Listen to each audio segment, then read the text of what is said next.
prosedur pencalonannya tidak ada. Ini membingungkan, membuat kita itu menunggu last minute. Dan last minute itu sekali lagi itu tentang deal, siapa yang bisa ngongkosin.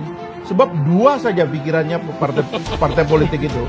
Siapa yang paling populer dan elektabilitas tertinggi, siapa yang bisa bayar. Dan ini hanya bisa dipertemukan di ujung. Sebab mereka sangat bergantung kepada elektabilitas ujung dan kemampuan bayar ujung. Jadi berarti kayak KIB ini nggak mungkin dong? Nggak ada, ini bohong-bohongan ini semua. Nggak ada. Jadi ini kayak jalan tol. Ini last minute semua, udahlah percaya saya dah. Ini last minute semua. Karena mencari angka 20% tidak gampang. Angka 20% itu hanya ngumpul di 2 atau 3 orang. Yang sudah atas nama dari dua otoritas ini, otoritas populernya yaitu para calon-calon ini yang dianggap populer melebihi calon para politisi dan kader-kader partai, dan yang kedua adalah para pembiaya. Gitu loh, yang nanti para pembiayanya mungkin popularitas itu adalah urusan presidennya, ya kan? Pembayaran urusan wakil.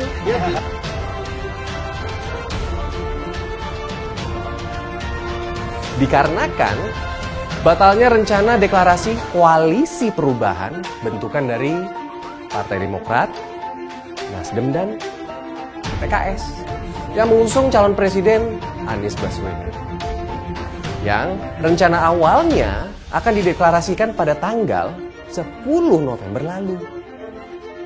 Namun, menurut Ketua DPP Partai Nasdem, Willy Aditya, ada sejumlah alasan deklarasi itu akhirnya batal, guys. 4 indikasi koalisi perubahan gagal total. Rifki bilang Nasdem ingin pulang. Nasdem terbuka untuk berkoalisi dengan partai manapun. Nasdem katanya tidak mau desak-desak itu. Mau koalisi boleh, enggak koalisi juga tidak apa-apa. Enggak masalah bagi Nasdem jika tidak jadi berkoalisi. Nasdem disebut tidak ada beban yang tinggi sekali. Jeder. Pernyataan Surya Paloh ini pasti dirasakan bagai petir yang menyambar telinga Anies dan AHY juga. Betapa santainya Nasdem melihat masalah ini. Nggak jadi koalisi, ya nggak apa-apa, no problem. Apa mau dikata optimisme tanpa konsep yang jelas, cuma akan melambungkan ekspektasi. Kemudian dibanting ke bumi dengan keras dan menyakitkan. Ketika berbicara cawapres, bakal koalisi ini malah terlihat saling gebuk. Semua seperti berebut kursi cawapres. Ngakunya sih berkoalisi untuk kepentingan bangsa. Nyatanya baru ngomongin cawapres langsung kelihatan rapuhnya. Analis politik dan Direktur Eksekutif Aljabar Strategi Rifki Chaniago mengatakan rencana koalisi perubahan mengusung Anies Baswedan sebagai calon presiden pada Pilpres 2024 berpotensi gagal. Dia pesimistis koalisi yang terjadi dari Partai Nasdem, Partai Demokrat, dan Partai Keadilan Sejahtera atau PKS itu bisa terwujud.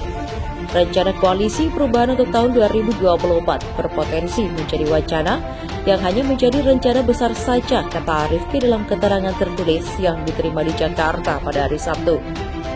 Indikasinya, kata Rifki, pada saat Partai Demokrat menyatakan keseriusannya terhadap koalisi perubahan, justru Partai Nasdem menyambangi sekretariat bersama atau sekber Partai Gerindra PKB di Jakarta pada hari Kamis. Ini indikasi pertama, dan indikasi kedua, Partai Demokrat sudah mendeklarasikan dukungannya terhadap Anies Baswedan untuk maju sebagai bakal calon presiden.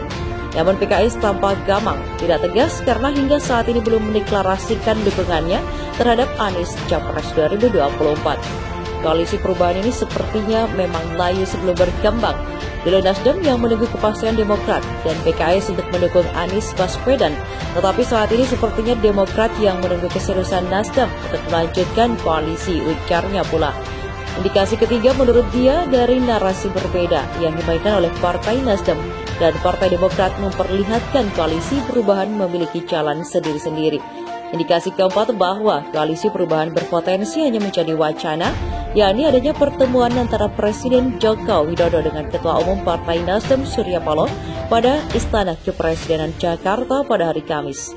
Dia menduga ada keraguan sekaligus peluang lain dari Partai Nasdem. dalam melanjutkan koalisi perubahan yang disebabkan adanya kabar perombakan atau reshuffle Kabinet Indonesia Maju yang mengarah kepada menteri dari Partai Nasdem karena partai itu telah mendeklarasikan Anies Baswedan sebagai Capres 2024. Pertemuan Surya Paloh dengan Presiden Jokowi kemungkinan bisa menjadi sinyal bahwa kedua figur itu baik-baik saja atau ada kepentingan lain yang menyebabkan kedua tokoh itu kembali membuat kesepakatan ulang. Bisa saja kan Nasdem bakal kembali menjadi bagian penting pemerintahan Jokowi dengan jaminan dipertahankannya menteri-menterinya di kabinet. Syarat lainnya tentu mendukung Capres yang diusung oleh Jokowi di 2024 katanya. Sebelumnya, Ketua Umum Partai Demokrat Agus Harimurti Yudhoyono atau AHY resmi mengumumkan partainya mengusung Anies Baswedan maju pada pemilihan Presiden 2024. Bagi Demokrat, Mas Anies adalah tokoh perubahan dan perbaikan, kata AHY. AHY juga menegaskan yang menyerahkan sepenuhnya kepada Anies untuk menentukan sosok bakal calon wakil presiden yang akan mendampinginya pada Pilpres 2024. Sementara itu, Wakil Ketua Majelis Syura PKS Sohibul Iman mengapresiasi langkah Partai Demokrat atas sikap politiknya. PKS pun masih dalam proses mematangkan dukungan di internal partai. Seperti sudah disampaikan, itu masalah deklarasi partai per partai, tergantung proses internal masing-masing partai, dan kami menghormati hak tersebut, ujar Sohibul Iman.